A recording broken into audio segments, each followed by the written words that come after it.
This is my farm. Don't come out here and tell me what I need. I need solutions that work and market options that are worth my time. Small town support that sees the bigger picture. A global network that empowers us. A co-op that's there for us every day. Thank you for joining us for our Agri-Pulse Washington Week in Review. I'm Spencer Chase, joined as always by Agri-Pulse Executive Editor Phil Brasher, discussing the week that was, agriculturally speaking, in Washington, D.C. And a bit of a busy week as Congress got back to Washington for the first time in the year of our Lord 2020. A lot of things on the agenda for the year, and kind of a front-heavy action that they're going to be taking, especially in terms of agricultural policy, because one of the most important things farm groups are watching for is consideration of the U.S. Mexico-Canada Agreement. That was something we saw the House do at the tail end of last year. And now, Phil, we're seeing the Senate kind of gradually ease into the process, but once again, impeachment looming large over USMCA at this point. Yeah, well, we know what the conclusion's going to be. This implementing bill for the agreement is going to pass with overwhelming support in the Senate.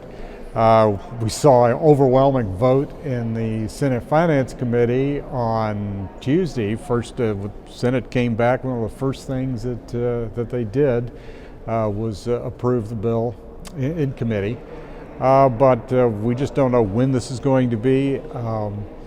It's going to depend entirely on when the Senate holds its impeachment trial.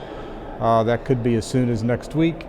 If that happens, then the Senate consideration of the USMCA bill is going to be sometime after that. Mm-hmm. And as a Senate Finance Committee Chairman Chuck Grassley made pretty clear this week to reporters, once House Speaker Nancy Pelosi sends over those impeachment articles to the Senate, pretty much everything else in the Senate stops. That takes precedent over anything else. It's not a matter of, party priorities at that point. It's a matter of constitutional obligation to consider that impeachment inquiry. And Pelosi actually said something to the effect of, I'm going to send those articles when I'm ready, and I anticipate being ready soon today. So, Phil, do you care to define soon in the words of Nancy Pelosi?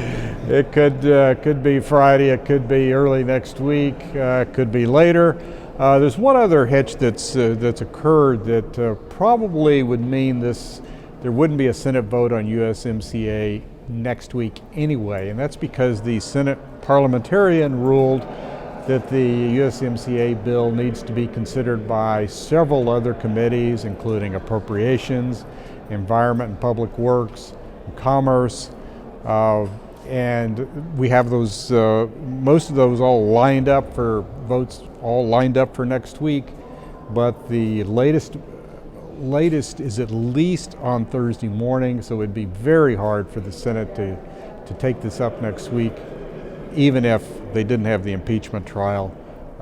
It's quite possible we may have an impeachment trial next week, in which case the committees could still go forward, but we would not have a floor vote again on USMCA for some time after that. Mm-hmm. And Phil mentioned it earlier in this recording. Chairman Grassley mentioned it earlier this week. A lot of these extra hurdles, not really anticipating to affect the final outcome. We full well expect the Senate to vote to approve the United States Mexico-Canada Agreement, and that'll be the American legislative branch's conclusion on that point. We're not expecting any kind of big kerfuffle to emerge in that chamber. It's just kind of a matter at this point of when it happens. Right, it's just time, and it's. The Senate will pass it. They will pass it by a wide margin. They will send it on to the president, and the president will happily sign it. Yeah, so certainly something to watch in terms of when. I think Phil and I both feel comfortable reporting you're not really concerned in terms of what. It's a matter of when at this point with that deal. But a couple of other things that happened here throughout the week. Another one being that the Federal Communications Commission taking some steps to address the issue of rural broadband in rural America, looking to explore some additional funding to get more connectivity out to the countryside to the tune of more than $20 billion. And Phil, anyone that's been following the rural broadband conversation knows that one of the most important issues is that the mapping of this issue is very inadequate. But the FCC not really interested in waiting for that mapping to improve before getting the funding out there. Well, what they decided was they are going forward with updating those maps, which and the problem that's been identified with them is that they just don't show where all the gaps are. They show areas as being served when they may have at best partial service with high-speed internet. What the FCC is concluded is that yeah, they need to update those maps, but there are so many areas now that have absolutely no service anyway. That's going to be the priority. $16 billion of the $20 billion over 10 years is going to go to areas that have no service currently. They will, and then in a second stage, once they get those maps updated, they will go to other areas that have partial service now, and they will use those updated maps in deciding where the money should go. Mm-hmm. So don't be expecting fiber trucks and HD video streaming capability immediately, yeah. But the work is being done on the subject. Kind of remains to be seen how this is going to work in concert with some of the Department of Agriculture efforts, a lot of different federal government initiatives to improve rural broadband at this point, but there's a bit of a lead time that has to happen to right. get to convert funding commitments into actionable connectivity in rural America. Right, and it's what we can't say. This is definitely a bipartisan priority. If there's one thing you can get both the House and the Senate, Democrats and Republicans, and the White House to agree on is that rural broadband is critical and it needs to be improved. And again, this is a 10-year plan from the FCC. So as you correctly point out, it's not happening tomorrow. Mm-hmm. And before we let you go, just want to mention one more effort on part of the Trump administration announced just today here as we record on a Thursday afternoon.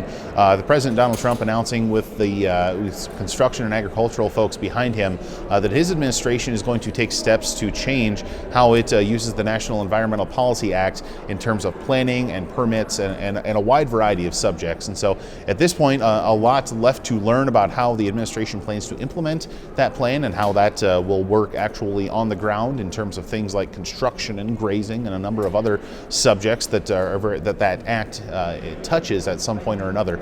But we do encourage you to stay tuned to Agri-Pulse.com as we continue to dive into that subject and see what it means, what the next steps are, and frankly what the next form of litigation that will bring about. Because Lord knows that's the environmental policy is usually settled in the courtroom, and so that's something that we'll be watching here for the next couple of steps as well. But I think that's going to do it for here this first week in 2020 for our Agri-Pulse Washington Week in Review. So for Phil Brasher, I'm Spencer Chase. Have a good one.